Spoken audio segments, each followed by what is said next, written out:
time to rig up. Rather than casting, we drop our baits over 100 yards out, just short of the sunken trees along the flooded river channel.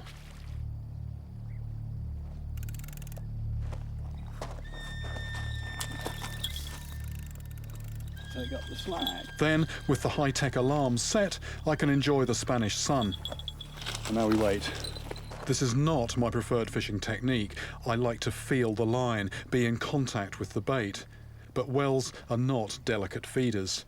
And besides, it's hot here. Yes, here. And it's about to get hotter. That's taking line, that's taking line. This is my first super-sized Spanish Wels. Get a bit of speed on. And immediately it feels seriously big. Just physical stuff. Whoa.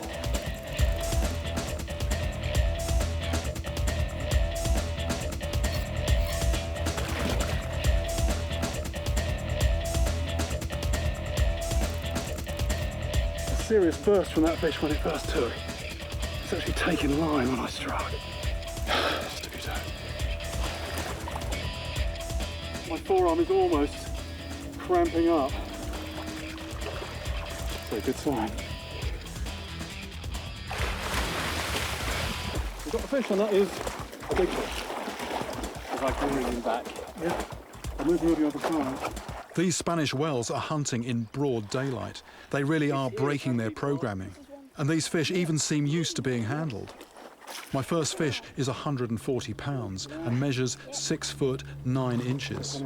If these fish are putting on 10 pounds a year, then in 20 years, this already massive creature could weigh as much as 340 pounds, more than double its present size. And if they do live until 80 years, I'll let you do the maths. The only thing that will restrict them is food. But there is one food supply here that is in huge quantities: other catfish. The Wels is not just a man-eater, it's a cannibal. The first thing, it's obviously the thing to do, start at the business end, the head. You've got, the main thing is just this very, very wide mouth, about 10 inches across on this animal. And you've got needle-like teeth. They are sharp as well. You put your hand in there and they'll draw blood. But in terms of getting a grip, just perfect. If they clamp down tight with those sort of jaw muscles, you're not going to get out of that. They're just purpose-built for lurking on the bottom and grabbing stuff that comes above them. And they're going to know that stuff is there, the prey, because their eyes are on top of the head. But more to the point, they've got these, and these are just, this is like sort of extrasensory perception. You can tell what's going on in the water. These will pick up vibrations and also chemicals in very sort of, very, very sensitive, very small quantities in both cases. And the side, you've got very pronounced on this animal, you've got the lateral line, and this is their super organ, super touch organ. It just picks up vibrations in the water, often again at a very low level.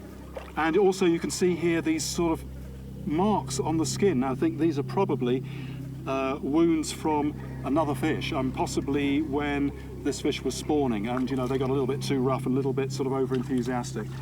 Stomach here, that's the vent there.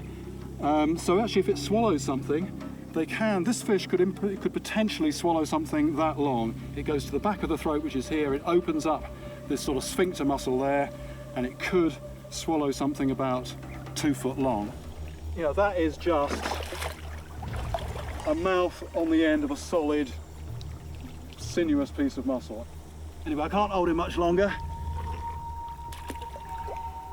Wels, like all catfish, can live quite a long time out of water if kept cool and wet. This guy seems quite reluctant to leave.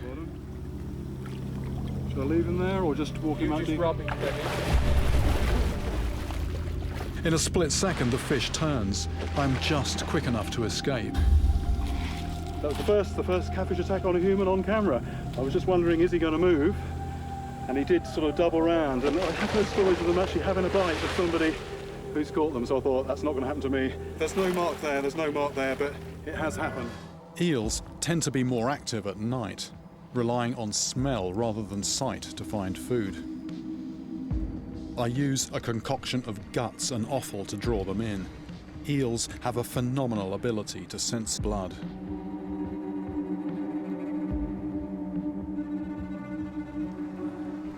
My 2 rods are each equipped with an electronic alarm, primed to go off if something makes a grab for the bait.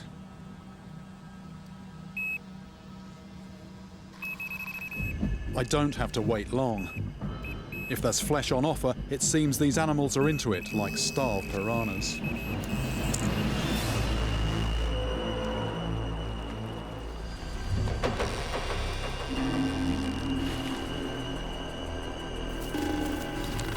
Even with a small one, I have to take special care, because these fish have poisonous blood. The serum contains a neurotoxin that can kill dogs. And just a splash into my eye or a cut as I try to unhook it could land me in serious trouble. Doesn't feel like a normal fish at all. Very, very smooth skin. They do actually have scales, but they're embedded under a layer of skin. Not very big eyes. They don't really use their eyes to hunt, but they do use smell. And you can see what looks like a pair of horns on the front of the head there. In fact, these structures are tubes that funnel water into enlarged nasal chambers. The eel's sense of smell is even more sensitive than that of a great white shark. Having zeroed in, an eel grabs its prey with powerful jaws that bristle with hundreds of teeth. Well, you can see why people consider these to be very similar to snakes, even though they are technically fish. To draw them in, I first soak my clothes with fish guts. Put simply, I'm turning myself into human bait.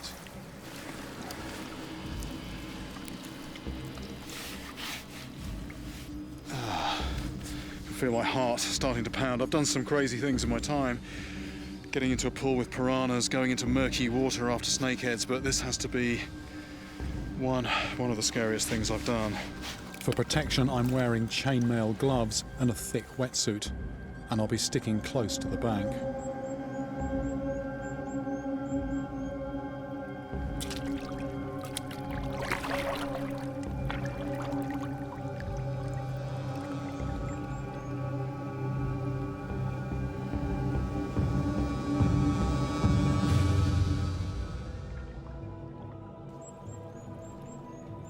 Within minutes, eels start to emerge from their hiding holes.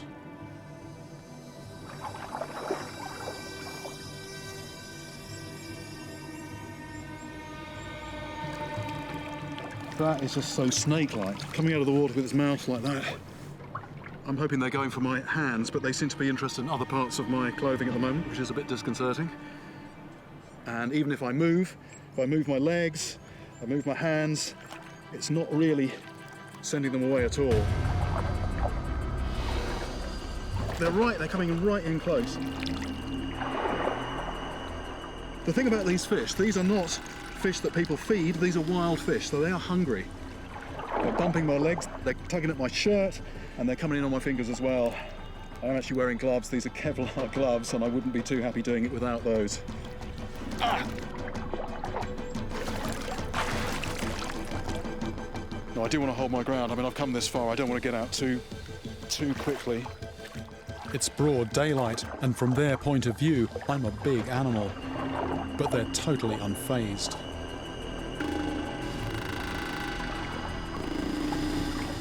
Get out! Ow! I think I need Kevlar underpants as well. Most fish would not do this at all, even piranhas. Ow!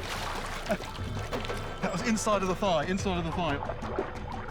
What I don't want is for them to draw blood. If they draw blood, that could really get them going. Ah!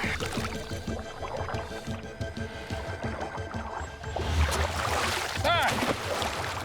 That is one aggressive fish. Ah! Look at that! Look at that! Look at that! Look at that! Look at that! Ah! Normally, I use high-tech gear and stealthy tactics to lure a monster onto my line. But the piranha's method of feeding is so bold that I'm changing my approach. I've dispensed with my normal rod, and I'm just using a bit of bamboo with a short length of line on the end. Tried and tested means of catching piranha. Just a hook on the end with a piece of wire so they don't chomp through the line. Lump of meat, And unlike other techniques where you're being quiet and stealthy, piranhas are actually attracted by noise and disturbance on the surface.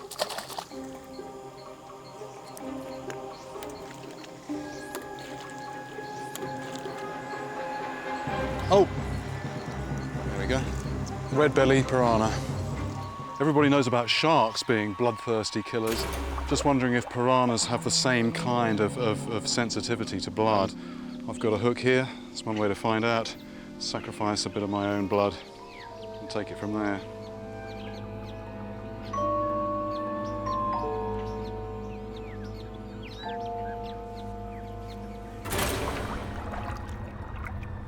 It's only a single drop, but if reputations are to be believed, they'll have my thumb off in a matter of seconds.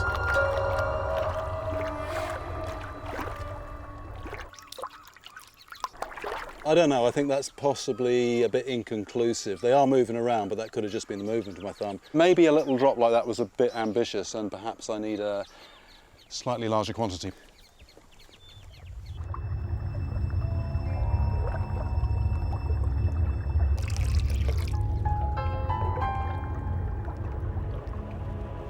Piranhas have evolved to live in the murky, sediment-filled waters of the Amazon, where visibility is often less than a foot, so a good sense of smell to locate their next meal is surely essential. That's definitely getting a reaction. There's a number of fish have come into that cloud of blood and they're looking around. They want something to chew into, but there's nothing there at the moment. I think time to put a bit of flesh in there for them. So blood is definitely whetting their appetite. And there would have been blood in the water from those injured by the impact of the bus crash. Now, I wonder how these piranhas will react to a bloody piece of prime steak.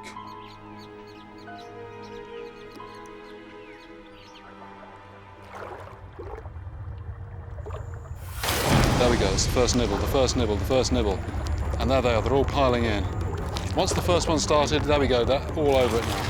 Piranhas react to the sound and movement of another piranha feeding, attracting them to the scene and inciting a feeding frenzy. As soon as one piranha takes a bite, it moves away, allowing a fast turnover of feeders and a rapid succession of bites. It's no wonder they are known for stripping their food to the bone in just minutes. There we go, meat definitely works. I just wonder now how they might react to something that's alive.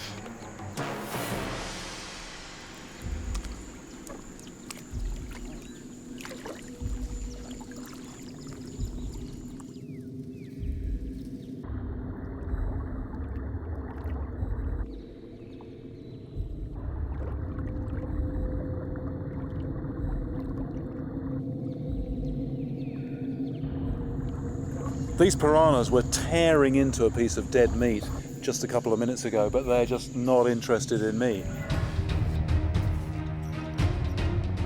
One of the dock workers beats me to it, but he gets more than he bargained for when a hidden horde of flesh-eaters rises up from the depths to feast on the catch he's gutting. So these are Candiru. The Candiru asu, the ones that usually bore into dead flesh. This water here is murky, it's not clear, and yet these fish can just find that in no time at all, just purely from the chemicals that are being released into the water, the blood and fragments of meat. That speed of response surprises me. I thought these creatures sought out soft, decomposing bodies to tear into, but this fish was alive just minutes ago. This is a really horrible fish to handle. It's very, very muscular and wriggly. There's almost no eyes at all on this. They don't find their way about by sight, it's purely by smell. And what they do is they cut a circular lump out. The workers tell me that another flesh-eater lives alongside the Candiru in the murky waters around these docks. This one far outnumbers piranhas. It's time to set a trap. So that's 3 bags of entrails, fairly bloody but quite fatty. That's going to give off quite a bit of odour. And what I'm going to do, I'm just going to stick it down the water here and see if anything comes along.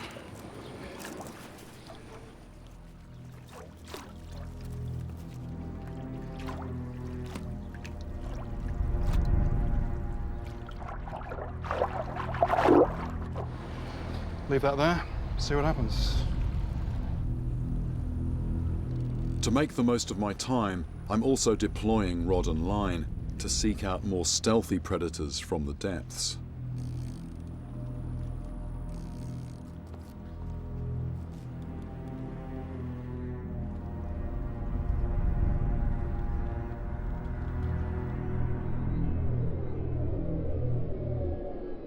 With nothing biting, I take a minute to check the trap.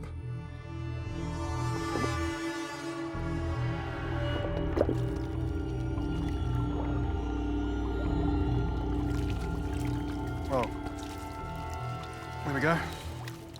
That's quite a disgusting haul. My bloody, meaty bait has not disappointed me. A lot of fish in here. Most of these are Candiru. Those are the lighter coloured ones, cylindrical. And here and there you've got these characteristic circular holes where they've actually cut their way into the organs. There's sort of gobbets of flesh that they've regurgitated. The fact that I've lifted them out of the water has slightly sort of upset them, and they've just been vomiting lumps of flesh all over the place. It's not a particularly pleasant sight. But the Candiru asu are not alone. The other flesh eater I was hunting for is in there with them. A fish known as the water vulture, or Piracatinga. It's a catfish, no scales, quite small eyes, but what it has got, it's got these very long tentacles, which gives some kind of clue as to how it finds its way around, finds its food down there in the murky water. It might be small, but these are present in very large numbers, much more numerous than piranhas, for example. This river is a very, very big river. I was really quite taken aback by the size of it. But as always, you've got features. This is a little channel. And what we've got a real push of current out here. But then that current sort of eddies round. There's a nice slack on that side there, and it's exactly the kind of place where any kind of fish would hang out, and then the predators are going to hang out feeding on them. Rays are members of the shark family, but have flattened bodies and wing-like fins. As yet, I've not been able to find out any accurate data about the size of the chucha de rio, but the fishermen here tell me they grow very big. I want to know how big.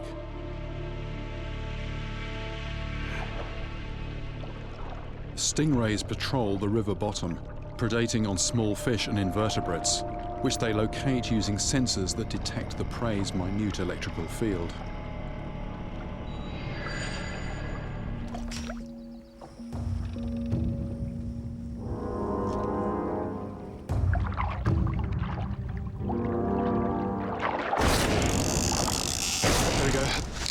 That's a fish, that's a fish on. This is by far the biggest fish yet to take my bait. It's coming close, it's here, surface, there it is. There it is, there it is. That's a stingray.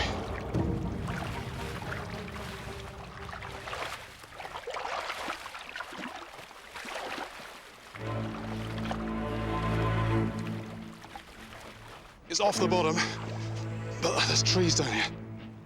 Although this is only a juvenile, it is still armed with a deadly barb and tissue-destroying venom. It's a long way off yet, but... I don't want to bring this into the boat, so I ask Jose to head for the nearest beach. Jose, vamos, tranquilo.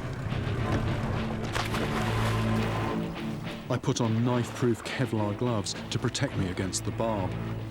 And just pull it up. As soon as it's out of the water, its tail is aiming for me.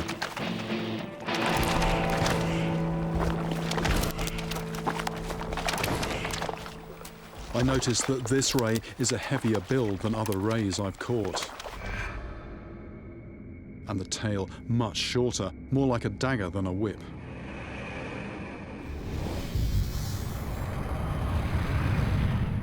Well, let's see if I can get a look at that. The ray's tail is coated with toxic venom. Just going to see if I can get any mucus off here. General fish slime. That's just sort of slime, that's mucus, but living in there, you've got a cocktail of bacteria. I'm actually thinking about what those cowboys were saying. They've had horses die from fatal bleeding, but also from the infection when they've stepped on a ray. Oh! That's actually one heavy beast. And that's the, I'm just feeling the weight of this animal now. And this is a small one. I'm just thinking a weapon like that with 400, 500, maybe 600 pounds behind it. You know, it's like somebody coming at you with a medieval mace in a way. It's like a club with a nail in it. Anyway, let's get it back. Easing it into slightly deeper water. No, just looking at the pattern of this and just, you know, it does just completely disappear into the background. It really does bring home how dangerous potentially these things are when you just see how they're just almost invisible in the water.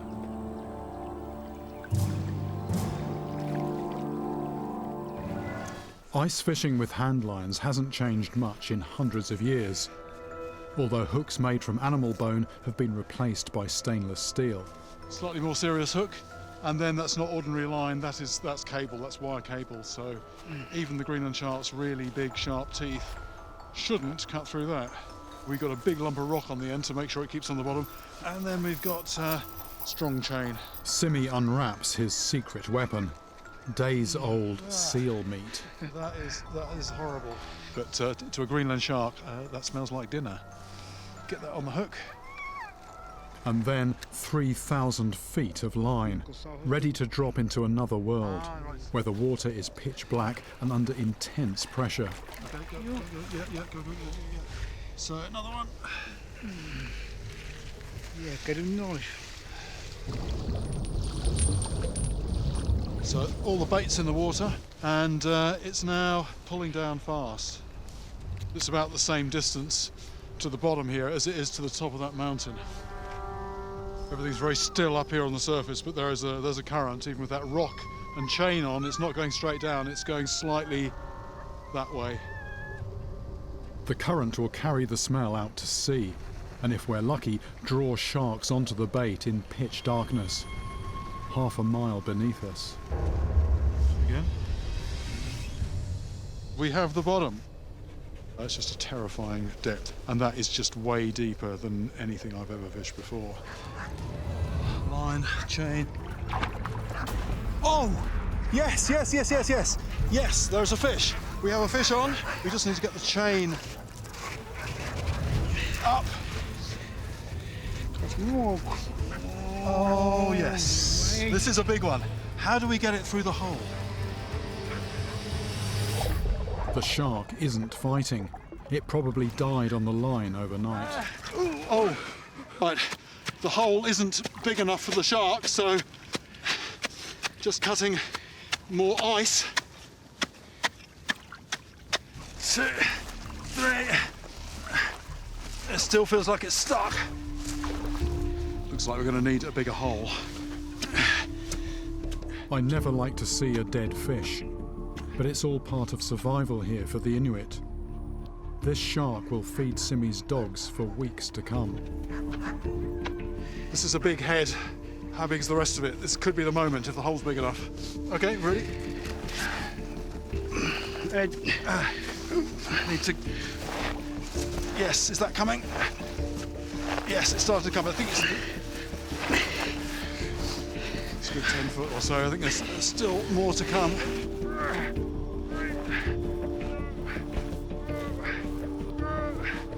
This is a perfect opportunity to further my investigation. It's out. It's a big animal. This is massive. This is huge. Let's have a look at it. It's a female. Very shark-like tail, that asymmetric tail. The fascinating thing about sharks that we always want to look at is the jaws, the teeth.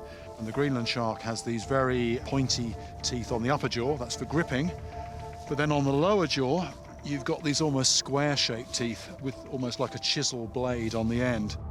They're definitely sharp, but are they sharp enough to attack and kill? The other thing here is the nostrils. Thinking of my baits in the context of this place, we're talking about a depth of water a couple of 1,000 feet deep. The bait is just a tiny speck in that immensity of water, and this managed to find it, and the way it found it is using its sense of smell. Okay. Physically, sawfish resemble sharks quite closely. They have shark-like dorsal fins, a long body, and a high, sweeping tail. In other ways, they're more like their true ancestors, rays. The gills, for example, sit underneath. The head is flat, and the mouth is a narrow slit. But it's the snout that intrigues me. Despite its vicious profile, few have ever seen it in action. This high-spec weapon is stuffed with sensors that pick up not just the movement of nearby animals, but also their electrical aura. Even in total darkness, a sawfish can nail its target.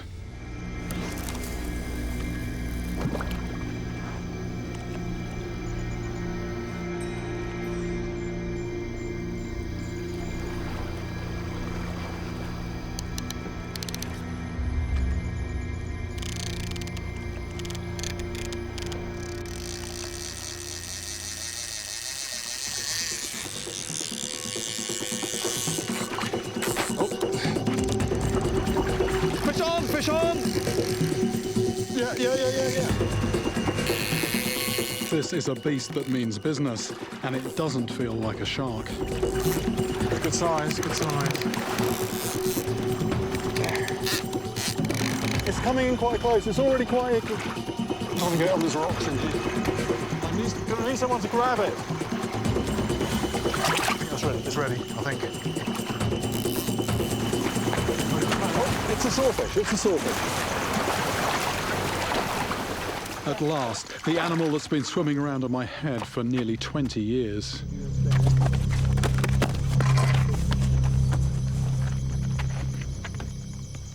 Let's get this way up the road.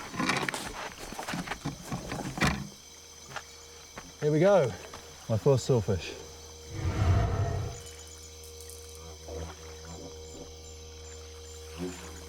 Look at this for a beast.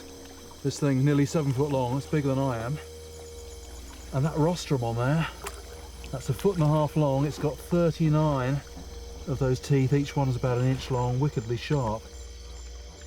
We've got a huge dorsal fin, a very big second dorsal fin, very big tail, and they anchor the body.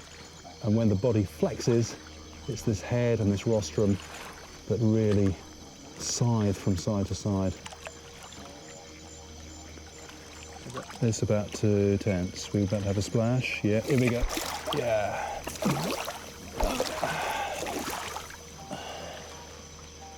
This journey began almost 20 years ago. In the heart of the Amazon, I stood staring at a vicious-looking weapon and wondered if I'd ever see its owner in the flesh. Now, in a remote river in Australia, I've finally got my hands on a live sawfish. So I hold that down. The scientists, meanwhile, think they've figured out why these creatures come into fresh water. It's flat on the rostrum. Dave's latest measurements show that they're using the Fitzroy as a nursery. Acoustic tag going in here. Despite all the predators, it's still safer here than in the sea. Only when they reach 8 or 9 feet long do sawfish leave the river. As an adult living in salt water, this fish could one day become a 20-foot giant. When the fish wants to go, I'm letting it go, but I'm letting it go under pressure. It's having to work for the line it takes away. And then when the fish takes a bit of a breather, I'm hoping, in those little gaps, I can gain a wee bit of line.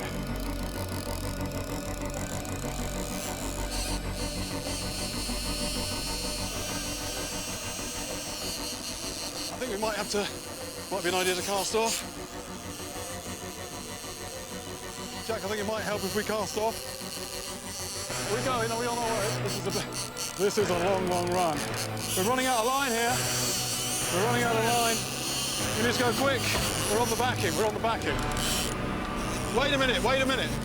That's the end of my line there, off the reel. I want to get the proper line back on the reel. Right, there we are. We've got the line back on the reel here. That was hairy. I was just watching my line going. That line's coming up in the water. There's the fish. There's the fish. There it is. There we go. There we go. There we go. There we go. Ah, I've seen the fish now. That is certainly a big fish. It's taken me half an hour to bring this sturgeon in. That was a tiring fight. I've caught some big fish in fresh water. This is probably the biggest freshwater fish I've caught. About 300 pounds, this one. It's, you know, a real monstrous fish. Another thing that's very notable about this fish is that it's actually got very small eyes for such a large animal. And I think what that tells you is, you know, that vision doesn't play a very big part in its world, finding its way around and also finding food. And if you look a little bit closer at the head, you know, you see those 4 feelers hanging down near the mouth, and that's how it tastes the water. That's how it found the bait, the scent trail coming down the current. That's what led it to my bait.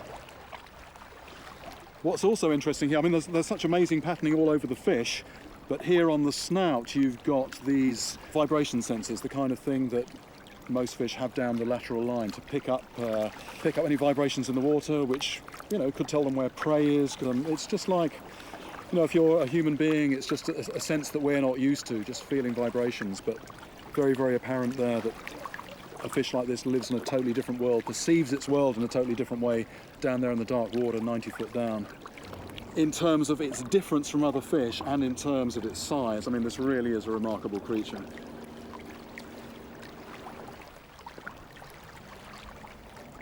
That's actually 105 or even 106 inches. That's 8 foot 10 inches, nearly 9 foot. Nearly 9 foot, this fish. It's quite a thought, that's 1.5 times me. At 9 feet, this fish is roughly 80 years old, but they can live to over 100. This looks big in the water, but these things grow to 20 foot, possibly even more, and I mean, just imagine seeing that in the water. I mean, you could be forgiven for saying that was a monster. Take a good look at this fish's lethal business end. Well, I've seen these in the water, but to see this